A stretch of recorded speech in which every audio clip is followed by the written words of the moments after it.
Hello friends, welcome to my YouTube channel study with Ranjit. प्यारे बच्चों, मैं रंजीत वर्मा अपने YouTube channel study with Ranjit में आपका स्वागत करता हूं। बच्चों, मैं आज अपने इस वीडियो में आपको कक्षा 12 समाजशास्त्र प्रथम का पहला अध्याय जो कि आपका है भारतीय समाज एक परिचय, इसके बारे में पढ़ाऊँगा। तो प्यारे बच्चों, मैं आपको पढ़ाने से पहले बता दूं कि आपके सिलेबस में बहुत ही विस्तारित चीज़ें रखी जाती हैं, किंतु मैं आपको अपने वीडियो के माध्यम से बहुत ही कम शब्दों में और विस्तारित पूरा अर्थ समझा दूंगा। तो प्यारे बच्चों, हम देखते हैं भारतीय समाज एक परिचय।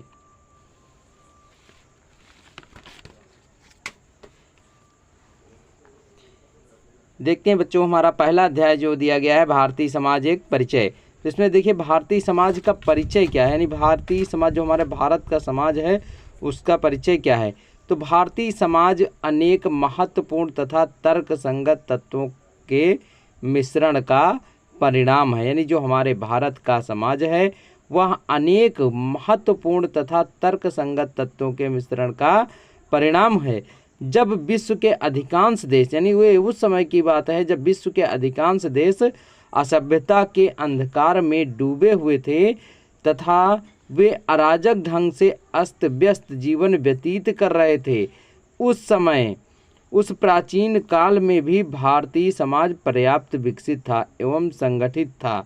भारतीय समाज का परिचय कुछ विशिष्ट मौलिक लक्षणों के द्वारा देखा जा सकता है जो कि निम्नवत है। तो देखिए भारतीय समाज का परिचय क्या है कि भारतीय समाज अनेक महत्वपूर्ण तर्क संगत तत्वों के मिश्रण का परिणाम है। यानी जो हमारा भारतीय समाज है वो अनेक महत्वपूर्ण जो तर्क संगत तत्वों थे उनके मिश्रण का परिणाम है। और जब विश्व के अनेक छोटे बड़े देश, अधिकांश देश असभ्यता के अंधकार में, यानी असभ्यता और जातिपात छुआछूत इत्यादि के अंधकार में डूबे हुए थे, तब हमारा देश तब भी और वे अराजक ढंग से अस्त व्यस्त जीवन व्यतीत कर रहे थे, उस समय भी प्राचीन काल में हमारा जो भारत देश था वो पर्याप्त विकसित एवं संगठित था। भारतीय समाज का परिचय कुछ विशिष्ट मौलिक लक्षणों के द्वारा देखा जा सकता है जो कि निम्नवत है। तो देखते हैं बच्चों भारतीय समाज के कुछ मौलिक लक्षण। तो भारतीय समाज के कुछ मौलिक लक्षण निम्नलिखित हैं। ठीक है, सबसे पहला लक्षण क्या है? अनेकता में एकता। देखिए प्यारे बच्चों, मैं पढ़ाने से पहले बता दे रहा हूँ आपको कि बहुत से, देखिए ये नोट्स से बहुत ही इम्पॉर्टेंट है और बहुत से नोट्सों में अनेकों अंतर के होते हैं, लेकिन मैं आपको इसमें से उतना ही पढ़ाऊंगा जितना कि आपके सिलेबस में अनिवार्य है और उतना ही आप लिख सकते हैं। तो देखिए भारतीय समाज के कुछ मौलिक लक्षण। तो भारतीय समाज के कुछ मौलिक लक्षण निम्नलिखित है। नंबर 1, अनेकता में एकता। ठीक है, तो देखिए इसके अंतर्गत, यानी भारतीय समाज में अनेकता में एकता के अंतर्गत व्यक्तियों की विचारधाराएं, रहन सहन, आचार विचार, वस्त्र, खाद्यान्न तथा प्रदेश के विभिन्न भागों में विभिन्नता तथा विभिन्न धर्मों के अनुयायी हिंदू बहुसंख्यक होते हुए भी एक हैं। देखिए यानी इसका अर्थ क्या है बच्चों, समझाने का प्रयास मैं करूंगा। अनेकता में एकता क्या है, यानी जो हमारा भारतीय समाज है उसमें जो व्यक्ति रहते हैं उन व्यक्तियों की जो विचारधाराएँ हैं वो एक समान नहीं है। सभी व्यक्तियों की विचारधाराएँ अलग अलग हैं। फिर रहन सहन उनका, यानी जो व्यक्ति होते हैं जो समाज में जीवन व्यतीत करते हैं तो सभी व्यक्तियों का रहन सहन भी अलग है, उनके आचार विचार भी अलग हैं, उनका पहनावा यानी जो वस्त्र है वो भी अलग है, और जो उनका खाद्यान्न है यानी खाना है वो भी, भोजन जो है उसका भी अलग अलग, सभी जातियों का अलग अलग प्रतिरूप है। तथा प्रदेश के विभिन्न भागों में विभिन्नता तथा विभिन्न धर्मों के अनुयायी जो होते हैं वे धर्म हिंदू बहुसंख्यक होते हुए भी एक हैं। यानी जो हमारे यहाँ विभिन्न धर्मों के लोग पाए जाते हैं वे लोग हिंदू धर्म के अनुयायी, यानी जो विभिन्न धर्मों के लोग हैं वो हिंदू बहुसंख्यक होते हुए, यानी हमारा जो देश भारत है हिंदू बहुसंख्यक होते हुए भी सब एक हैं। ठीक है, तो यहाँ पर विभिन्न धर्मों के बीच में जो अनेकता में एकता देखने को मिलती है वही हमारे भारतीय समाज के कुछ मौलिक लक्षण हैं। अब आगे देखिए प्यारे बच्चों, वर्णाश्रम एवं जाति व्यवस्था क्या है, यानी वर्ण आश्रम एवं जाति व्यवस्था को परिभाषित कीजिए। तो अब देखिए इसमें वर्णाश्रम क्या है, भारतीय समाज वर्णाश्रम और जाति व्यवस्था पर आधारित है। देखिए जो भारत का समाज है बच्चों वो भारतीय समाज वर्णाश्रम और जाति व्यवस्था पर आधारित है। अब वर्णाश्रम क्या होता है? वर्णाश्रम जैसे वर्ण कौन से होते हैं? तो देखिए सोशलॉजी में जो हमारा समाजशास्त्र है इसमें वर्ण को 4 भागों में विभाजित किया गया है। एक ब्राह्मण, क्षत्रिय, वैश्य और शूद्र, ठीक है। वही और आश्रम क्या होते हैं? आश्रम भी 4 प्रकार के होते हैं, जिसमें से ब्रह्मचर्य आश्रम, फिर ब्रह्मचर्य, फिर गृहस्थ आश्रम, फिर वानप्रस्थ, फिर संन्यास, 4 प्रकार के आश्रम भी होते हैं। तो यहाँ पर देखिए वर्णाश्रम एवं जाति व्यवस्था, तो भारतीय समाज वर्णाश्रम और जाति व्यवस्था पर आधारित है। हमारा संपूर्ण हिंदू समाज 4 वर्णों में विभाजित है, यानी जो हमारा संपूर्ण हिंदू समाज है वह 4 वर्णों में विभाजित है। तो देखिए सबसे पहले हमारा है ब्राह्मण, क्षत्रिय, वैश्य और शूद्र। 4 वर्ण कौन से हैं? पहला है ब्राह्मण वर्ण, दूसरा है क्षत्रिय वर्ण, तीसरा है वैश्य वर्ण और चौथा है शूद्र वर्ण। तो देखिए बच्चों, वर्णों की इस संसार में उत्पत्ति कहाँ हुई इसके बारे में हम बहुत ही शॉर्ट तरीके से कम शब्दों में आपको बताएंगे कि जो कह सकते हो भगवत गीता में कहा गया है कि जो 4 वर्णों की उत्पत्ति हुई वो ब्रह्मा से हुई है, ठीक है। और ब्रह्मा से 4 वर्ण की उत्पत्ति, क्योंकि ब्रह्मा ने जब सृष्टि की रचना की तो उस सृष्टि को चलाने के लिए उन्होंने सबसे पहले ब्राह्मण की उत्पत्ति की, यानी ब्राह्मण की उत्पत्ति। तो ब्राह्मण की उत्पत्ति ब्रह्मा, विराट पुरुष जो ब्रह्मा थे उनके मुख से मानी जाती है, मुख से मानी जाती है। इसीलिए ब्राह्मण को सर्वश्रेष्ठ समाज यानी सर्वश्रेष्ठ समाज में सर्वश्रेष्ठ व्यक्ति यानी प्रथम व्यक्ति की संज्ञा दी जाती है। और ब्राह्मण की उत्पत्ति मुख से होने के कारण इसे विद्वान की संज्ञा में रखा जाता है, यानी इसे विद्वान की संज्ञा दी जाती है। और ब्राह्मण का कार्य जो था इसको पूजा पाठ करवाना और वेदारंभ करवाना तथा शिक्षा दीक्षा देना था। दूसरा हमारा बच्चों वर्ण है जो क्षत्रिय वर्ण। क्षत्रिय वर्ण की उत्पत्ति विराट पुरुष ब्रह्मा के भुजाओं से मानी जाती है, ठीक है प्यारे बच्चों। तो जो क्षत्रिय वर्ण की उत्पत्ति हुई विराट पुरुष ब्रह्मा के भुजाओं से मानी जाती है, इसलिए यह एक बलशाली व्यक्ति था और इसका कार्य देश के बाहरी आक्रमणों से यानी बाहरी दुश्मनों से देश की रक्षा करना था। तीसरा जो हमारा वर्ण था बच्चों वैश्य वर्ण, इसकी उत्पत्ति विराट पुरुष ब्रह्मा के कट से मानी जाती है, कट यानी कमर से मानी जाती है। और इसका कार्य विदेशी व्यापार करना था, यानी लोगों को कह सकते हो धन अवगत कराना था ब्याज पर। तो ये एक धनाढ्य पुरुष वैश्य था। और चौथा जो वर्ण था, अब इन तीनों वर्णों की सब 4 वर्णों की उत्पत्ति सबसे पहले नहीं हुई थी बच्चों। सबसे पहले ब्रह्मा जी ने एक एक वर्ण की कह सकते हो एक एक वर्ण को निर्मित किया, किंतु जब प्रत्येक एक एक वर्ण से संपूर्ण समाज को व्यवस्थित ढंग से नहीं चलाया जा सकता था तो उन्होंने दूसरे वर्ण क्षत्रिय वर्ण की स्थापना की। किंतु जब क्षत्रिय वर्ण से भी संपूर्ण समाज व्यवस्थित रूप से नहीं चल सका तो उन्होंने तीसरे वर्ण, जो तीसरा वर्ण हमारा था वैश्य, उसकी रचना की। और तीसरे वर्ण से भी जब संपूर्ण जैसे प्रारंभ में समाज में केवल 3 ही वर्ण आए, उसके अन्य जो तीनों वर्ण अपने अपने को श्रेष्ठ मान रहे थे, तो अब इस सृष्टि को चलाने के ब्रह्मा जी ने चौथे वर्ण की रचना की, जो चौथा वर्ण हमारा हुआ शूद्र।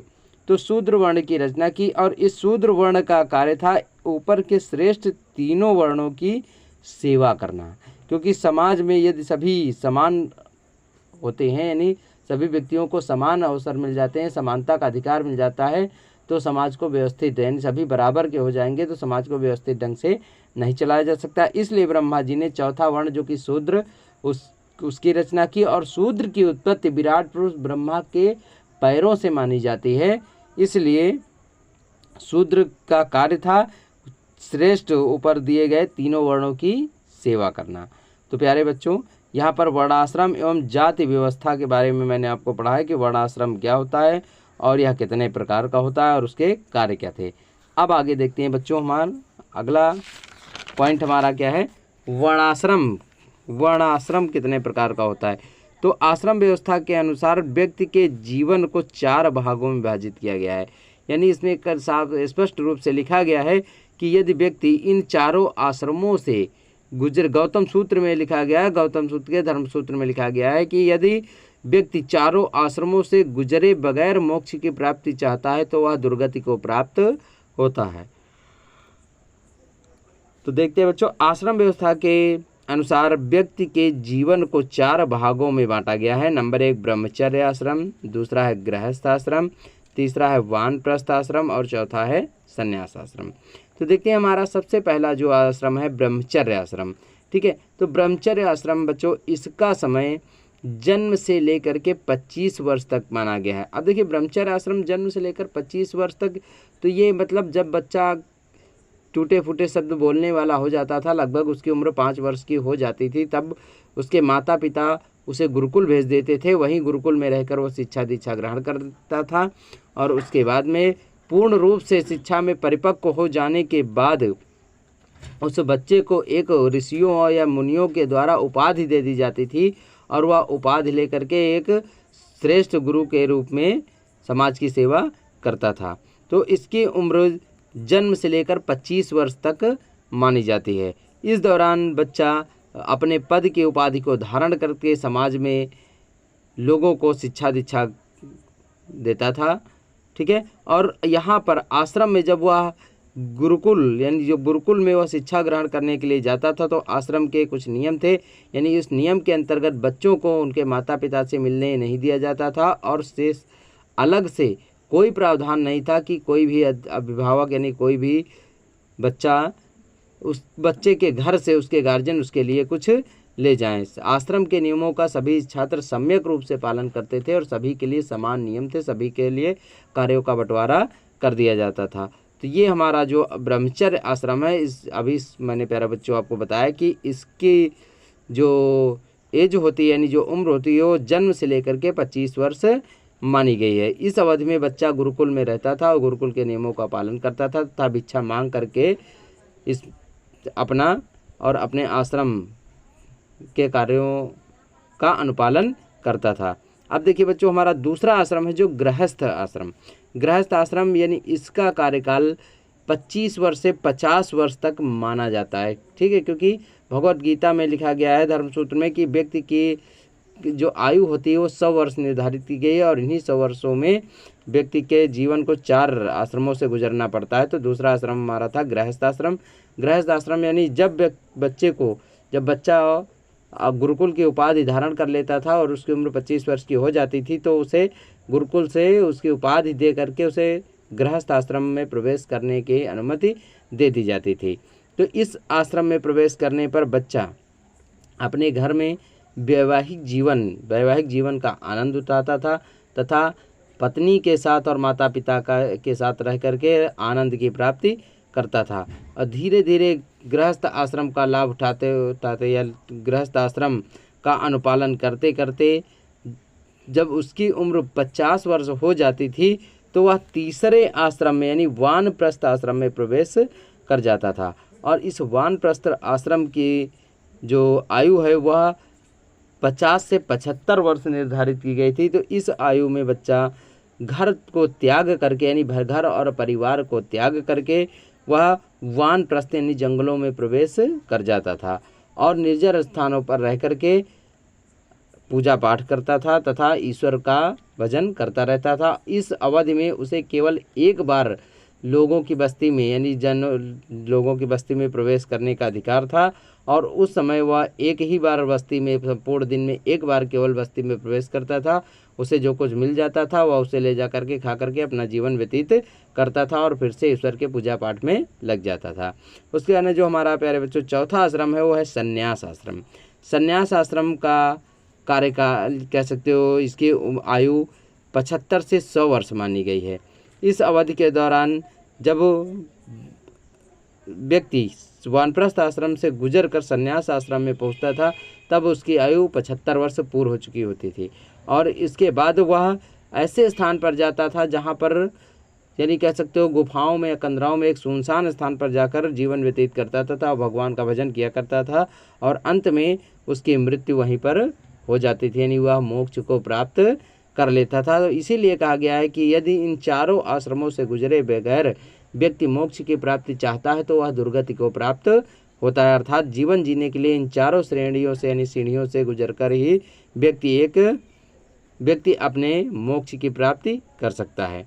फिर आगे बच्चों देखते हैं, अगला हमारा प्रश्न बनता है संयुक्त परिवार प्रणाली क्या है, यानी परिवार प्रणाली को कितने भागों में बांटा गया है। तो परिवार कितने प्रकार के होते हैं? 2 प्रकार के, एकाकी परिवार और संयुक्त परिवार। तो यहाँ पर देखिए संयुक्त परिवार प्रणाली के बारे में बताया गया है। संयुक्त परिवार प्रणाली के बारे में समझाइए।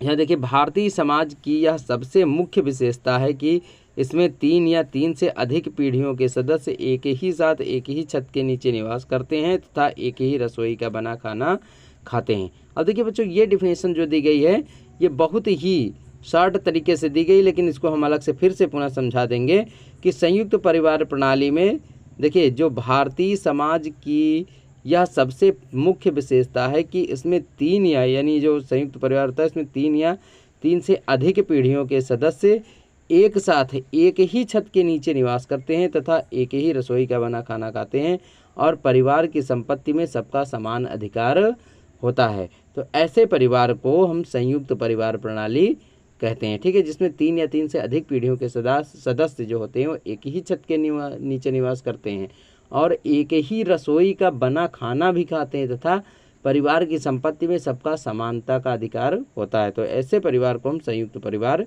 कहते हैं, ठीक है बच्चों। अब देखिए अगला हमारा विवाह के विभिन्न स्वरूप कौन कौन से हैं, यानी विवाह क्या है और इसे कितने भागों में विभाजित किया जा सकता है। तो विवाह का अर्थ और परिभाषा क्या होती है? विवाह क्या होता है? 2 आत्माओं का मिलन, अर्थात जब स्त्री और पुरुष किसी विशेष उद्देश्य के या संतानोत्पत्ति के लिए, ठीक है, एक होते हैं या वेदों और मंत्रों के उच्चारण के द्वारा पति पत्नी का दर्जा हासिल करते हैं, तो ऐसी प्रणाली को हम विवाह कहते हैं और इसके 2 भागों में विभाजित किया गया, यानी इसके 2 स्वरूप हैं। तो देखिए विवाह के विभिन्न स्वरूप कौन कौन से हैं। तो भारतीय समाज में विवाह को यहाँ पर भारतीय समाज में विवाह को विवाह के अनेक स्वरूपों को समाज द्वारा स्वीकार किया गया है जो निम्न है। देखिए यहाँ पर सही लिखा हुआ है कि भारतीय समाज में विवाह के अनेक स्वरूपों को समाज के द्वारा स्वीकार किया गया है जो निम्न है। देखिए विवाह के प्रकार, भारतीय समाज में विवाह कितने प्रकार का पाया जाता है? तो बच्चों भारतीय समाज में विवाह 2 प्रकार का पाया जाता है। एक है भारतीय समाज में विवाह के प्रकार, देखिए तो विवाह नंबर 1 है एक विवाह और दूसरा है बहुविवाह, ठीक है।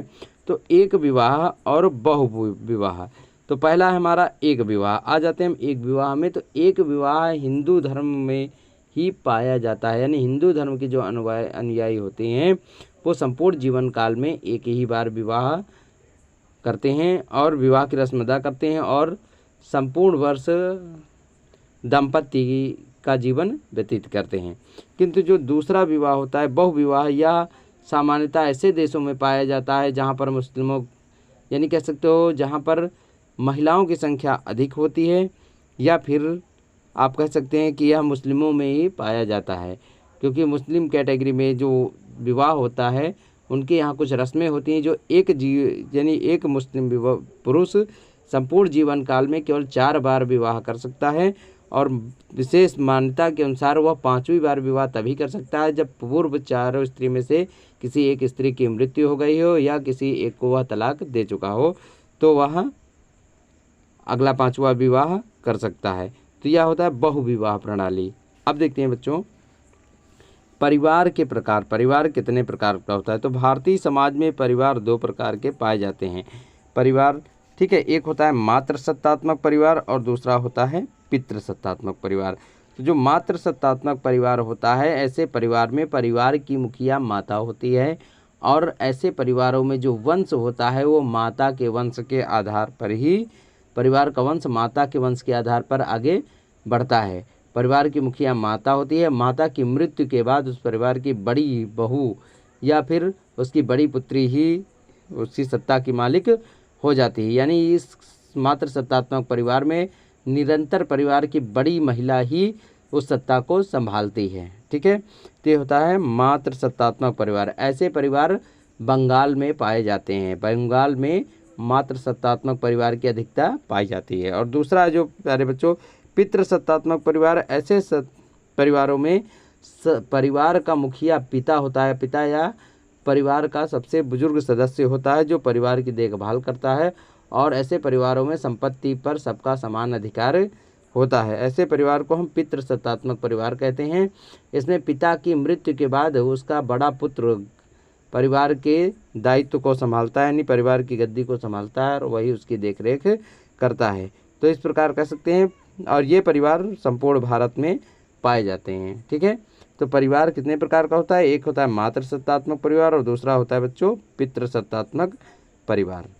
तो बच्चों हम अपने इस वीडियो को यहीं पर विराम देते हैं। इसके आगे के पार्ट 2 को पाने के लिए आप हमारे चैनल स्टडी विद रंजीत को सब्सक्राइब कीजिए तथा यदि आप हमारे चैनल को अधिक से अधिक लाइक और शेयर कीजिए, जिससे आपको आपके आगामी वीडियो आसानी से मिल सकें। धन्यवाद।